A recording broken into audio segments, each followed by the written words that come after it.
చేసుకున్నారు, ఇంకొకరు ₹4.33 అగ్రిమెంట్ చేసుకున్నారు. మనం తీసుకుంది ₹3.94 చొప్పున. దీనివల్ల మన రాష్ట్రానికి మిగులు వచ్చిందా, నష్టం వచ్చిందా? ప్రజలందరూ అర్థం చేసుకోవాల్సింది.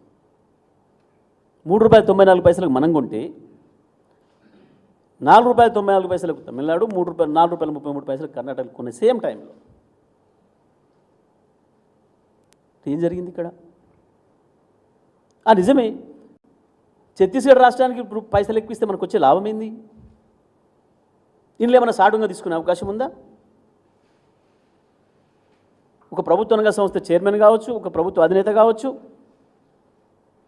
అక్కడికి పైసలు ఎక్కువ వస్తాయని చెప్పేసి లంచం ఇస్తారు ఎవరికన్నా?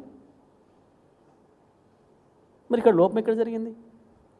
ఇంత స్పష్టమైన విషయాలు ఉంటే వీటిని విని జడ్జి గారు కదా వారు ముందు చెప్తారు, ఈ ప్రభుత్వానికి ఉన్న అనుమానాల్ని పటాపంచలు చేస్తారో అని మేము సంతోషపడ్డాం. కానీ ఎందుకో వారు కూడా, జస్టిస్ గారు కూడా, వాళ్ళు మాట్లాడిన మాటలు, వాళ్ళు చేసిన ఆరోపణలనే వారి మనసులో కూడా ఉన్నాయనేది అర్థమైపోయింది మాకు. నేను వారికి ఉన్న రాజకీయపరమైన ఆలోచనలు ఏంది, వారికి ఉన్న సంబంధాలైన విషయాలు నేను మాట్లాడడం లేదు.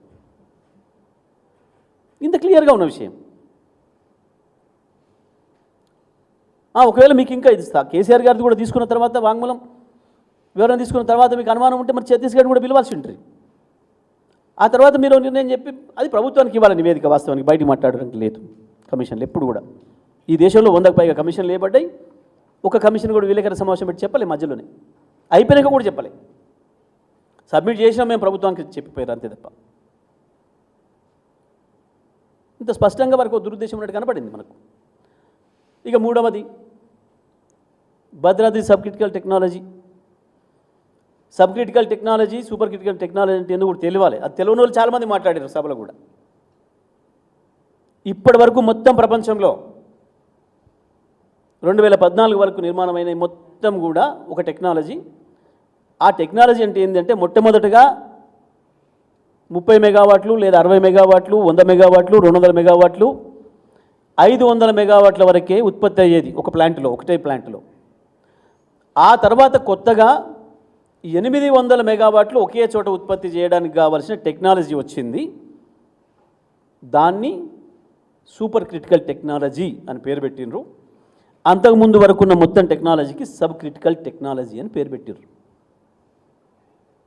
Super critical technology, sub critical technology అంటే ఏంటంటే 800 లోపు మెగావాట్లు ఉత్పత్తి చేసే ప్లాంట్ టెక్నాలజీని సబ్ క్రిటికల్ టెక్నాలజీ అని, 800 పైన ఉత్పత్తి చేసే ఒకే చోట ఉత్పత్తి చేసే టెక్నాలజీని సూపర్ క్రిటికల్ టెక్నాలజీ అని పేరు పెట్టబడ్డది.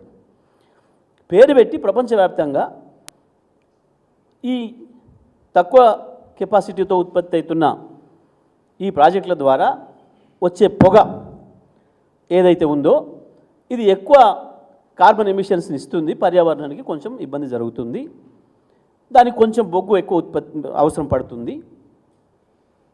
కాబట్టి దాన్ని ఇప్పటి నుంచి వెళ్ళి బంద్ పెట్టాలి, ఇప్పటి నుంచి సూపర్ క్రిటికల్ టెక్నాలజీనే ప్రోత్సహించాలి అని చెప్పి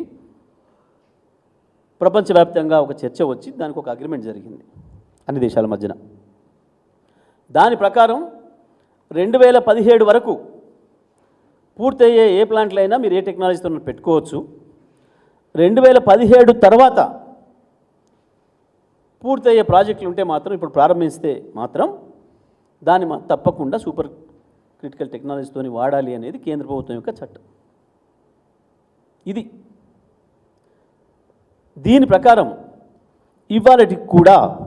ఇవాళటికి ఈ రోజుకు కూడా మన రామగుండంలో ఉత్పత్తి అయ్యే విద్యుత్ కావచ్చు, భూపాలపల్లిలో విద్యుత్ ఉత్పత్తి కావచ్చు, మన కొత్తగూడెంలో 1720 కావచ్చు, అదేవిధంగా VTPS విజయవాడలో ఉత్పత్తి అవుతున్న 1760 మెగావాట్లు కావచ్చు, RTPP అక్కడ పెట్టింది కావచ్చు, రాయలసీమలో మొత్తం కూడా సబ్ క్రిటికల్ టెక్నాలజీలో ఉత్పత్తి జరుగుతుంది. ఇది ప్రజలందరికీ తెలియాలి.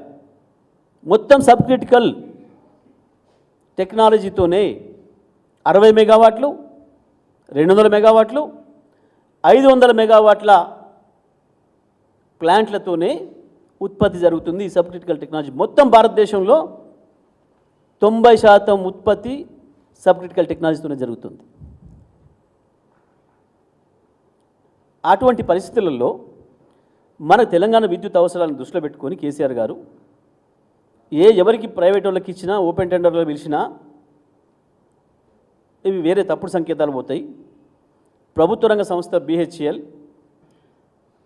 దానికి ఇవ్వడం ద్వారా మన పారదర్శకత తెలుస్తుంది అని చెప్పి అనేక మంది వచ్చారు. ప్రైవేట్ వాళ్ళు అనేక ఒత్తిళ్లు పెట్టిండ్రు. వీళ్ళు ప్రైవేట్ కంపెనీల తరఫున ఒత్తాసు తీసుకున్న వీళ్ళు వాటికి కట్టబెట్టలేదని అక్కస్తూనే అన్నాడు, ఎందుకు మీరు నామినేషన్ మీద ఇచ్చిండ్రు, ఓపెన్ టెండర్లో పిలిస్తే ఎవడో వచ్చేటోడు కదా, ప్రైవేట్ వాడు వచ్చేటోడు కదా, ఏంది ఇక్కడ పంచాయతీ అంతా, ప్రైవేట్ వాడికి ఇవ్వాలని వీళ్ళు, ప్రైవేట్ వాడికి ఇవ్వద్దు, ప్రైవేట్ వాడికి ఇచ్చినా మళ్ళీ వాడు బాయిలర్స్ ఇవన్నీ కూడా BHEL నుంచే తేవాలి. చక్కగా BHELకి వేస్తే ఒక ప్రభుత్వ రంగాన్ని ప్రోత్సహించినట్టు అవుతుంది, దాన్ని బతికించినట్టు అవుతుంది. భారతదేశంలో అద్భుతమైన పేరున్న నవరత్నాల్లో ప్రధానమైందన్న BHEL ఇప్పటి వరకు ఈ దేశంలో పెట్టబడిన అన్ని పరిశ్రమలకు మెషినరీని ఈక్విప్మెంట్ని ఇచ్చిన అది గొప్ప పరిశ్రమ. దాన్ని ప్రోత్సహించాలని ఒక మంచి ఉద్దేశంతో BHELని పిలిచారు కేసీఆర్ గారు. ఎందుకంటే ప్రైవేట్ వాడు తీసుకున్నా మళ్ళీ BHEL నుంచి తీయాలి మొత్తం మెషినరీ ఈక్విప్మెంట్ అంతా కూడా, ఒక సివిల్ వర్కే వాడు చేస్తాడు. కాబట్టి ఇదంతా మనకెందుకు, BHELకి అప్పచెప్దామని చెప్పి ఒక గుడ్ ఫెయిత్తో వారిని పిలిచారు. పిలిచి మాట్లాడేటప్పుడు వారు చెప్పిన మాట, మీరు అతి తక్కువ సమయంలో, ఎంత తక్కువ సమయంలో మీరు ప్లాంట్ని పూర్తి చేయగలుగుతారని మొదటి మాట కేసీఆర్ గారు అడిగింది వారిని. సార్ 800 మెగావాట్స్ది సూపర్ క్రిటికల్ అయితే ఏదైనా మినిమం 5 years పడుతుంది. ఇప్పటివరకు భారతదేశంలో 5 ఏళ్లలో పూర్తి చేసిన ఒక్క ప్లాంట్ కూడా లేదు. 8 నుంచి 10 సంవత్సరాలు తీసుకున్నాయి. మీరు ఇంతగా కోరుతురు కాబట్టి మేము ఎంత తొందరగా పూర్తి చేయాలనుకున్నా 5 సంవత్సరాలు పడుతుంది. అదే రికార్డ్ సమయం మేము చేయగలిగితే, ఇప్పుడు చేయలేదు మేము కూడా ఎక్కడ అని చెప్పి మా దగ్గర 270 మెగావాట్స్ సంబంధించిన ఎక్విప్మెంట్ రెడీగా ఉంది. 4 ప్లాంట్లు పెట్టుకోవడానికి 1080 వస్తుంది, 1080 మెగావాట్ల ఉత్పత్తి అవుతుంది. అదైతే మేము 2 సంవత్సరాలు పూర్తి చేసి ఇవ్వగలుగుతాం.